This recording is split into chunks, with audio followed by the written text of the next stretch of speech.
So this is part 2 of the true crime Elisa Lam. This is my theory on this. So basically, on the Cecil Hotel, there's a fire exit, and every single room there's a window that leads you onto like a sort of, it's not like a balcony but sort of thing. It's like, it's like a bunch of stairs with a flat bit on it. So there's no way, from looking at it, I mean, if you hate heights, you would not do this anyway. But to get to the roof, they either have to climb up these really old looking, metal stairs, ladders, or the other way is through an alarm door, which obviously is on the 15th floor. I think, something like that, or I think there's a higher one. Basically, the highest one you can go to. They didn't have a floor 13 because they thought, they're superstitious or something, whoever built the place. So there's no floor 13 in the Cecil Hotel. And, there is a lot of, questions and theories as to why she was up on that roof. A lot of people think that she was probably drugged or followed or something, because no offence, I don't think anyone in their right mind would climb up to that roof and get themselves in a tank on their own accord. Now, she did a lot of travelling, did a lot of walking about in Los Angeles. Now, who's to say she was being followed by someone around, because where she was Skid Row. Obviously, it's not a very good area in Los Angeles. And who's to say she wasn't followed by someone and they followed her into the hotel and they followed where her room was, and they did something to her.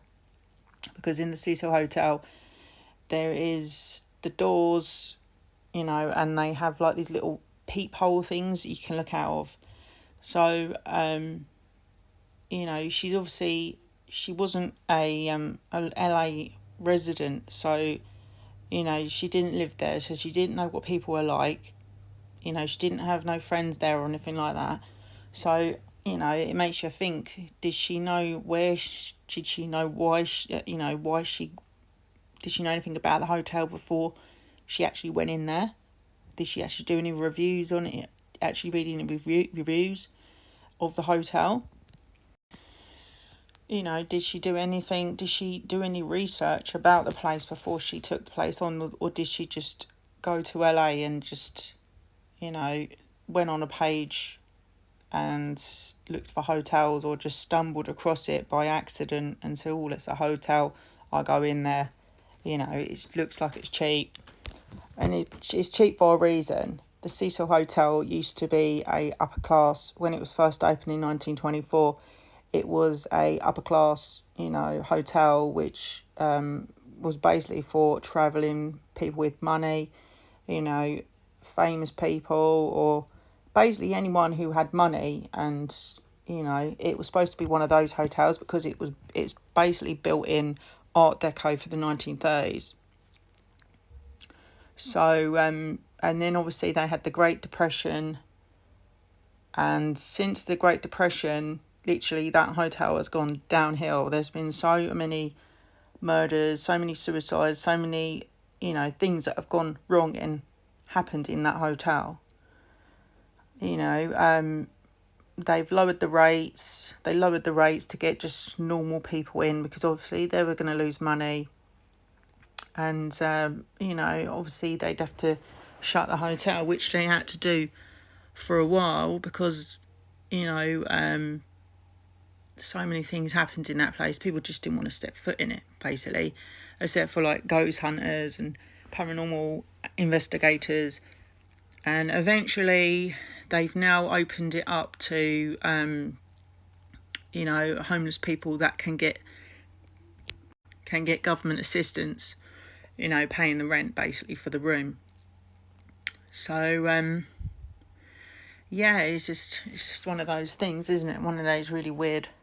But I do honestly feel like there is something evil about that hotel. Something's gone wrong while she was staying there.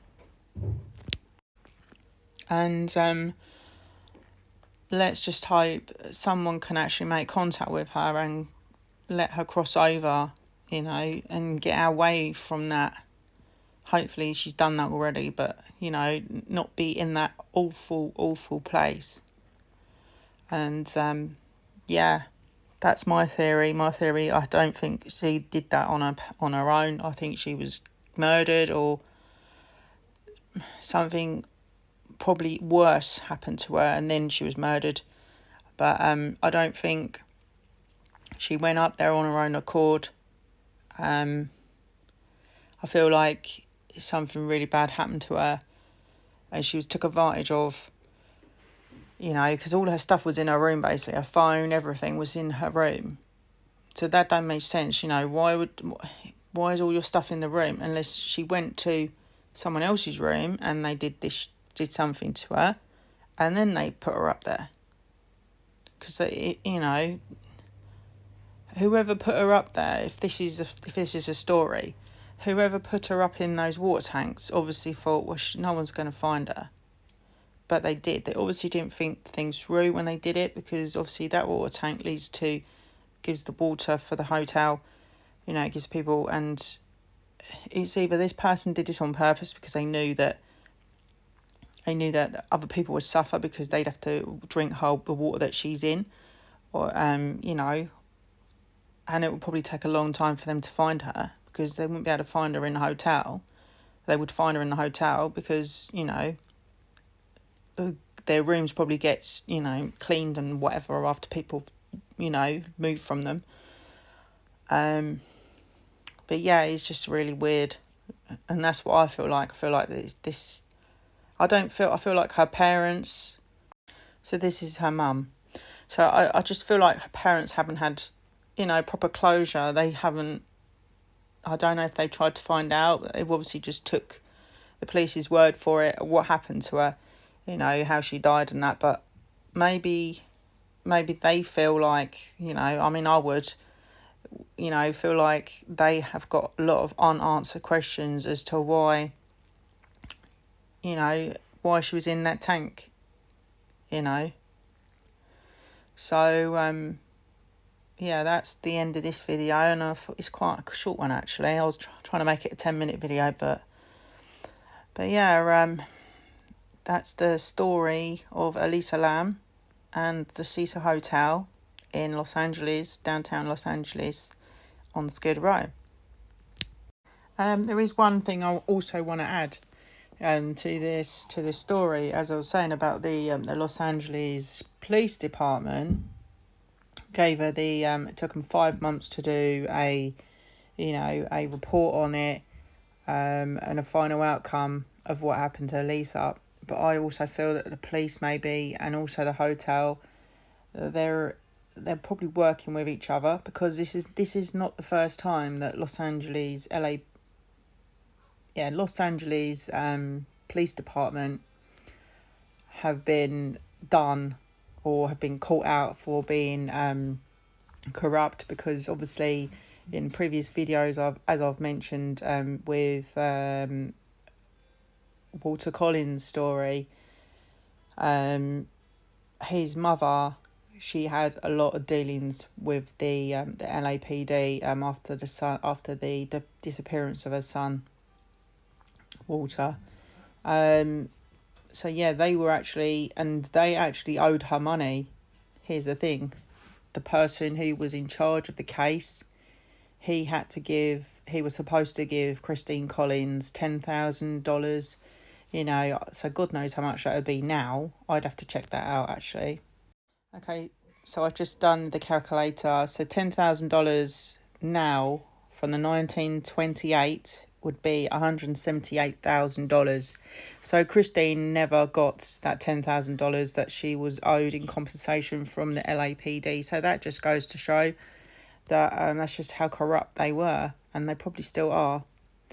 And yeah, I do believe there's something going on here. Maybe they're hiding something, and so is that hotel.